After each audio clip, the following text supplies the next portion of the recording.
بسم الله. اليوم جبت لكم مباراة المنتخب التونسي. ما تنساوش إخواتي تديروا الاشتراك في القناة. الله يسهل على الجميع. مقدمة مباراة تونس ضد نيجيريا كأس إفريقيا 2025 في سهرة كروية إفريقية لا تفوت.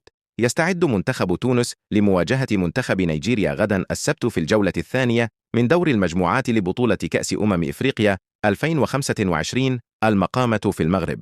المباراة تأتي في ظروف حماسية عالية بعدما افتتح نسور قرطاج مشوارهم بالفوز في الجولة الأولى، فيما حققت نيجيريا انتصاراً مماثلاً لتبقي المنافسة على صدارة المجموعة الثالثة متوترة حتى اللحظة.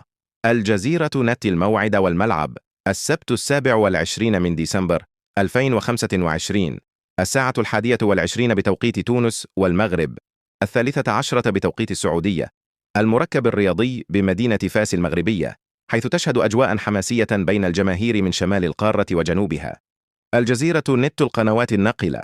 المواجهة ستبث مباشرة على قناة بي إن سبورت ماكس ضمن تغطية بي إن سبورتس لبطولة كأس إفريقيا في منطقة الشرق الأوسط وشمال إفريقيا، مع إمكانية المتابعة عبر منصة للبث عبر الإنترنت. كوورا المعلق.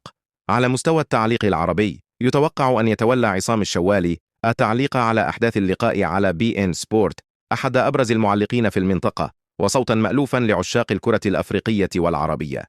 كوورا +1. تحليل سريع. موعد هذه القمة لا يقتصر على 3 نقاط فقط، بل يحمل مضامين استراتيجية قد تحدد ترتيب منتخبي تونس ونيجيريا في المجموعة، مما يجعل المباراة فرصة لتأكيد التفوق أو قلب المعطيات لصالح أحدهما قبل الدخول في المرحلة الحاسمة من دور المجموعات.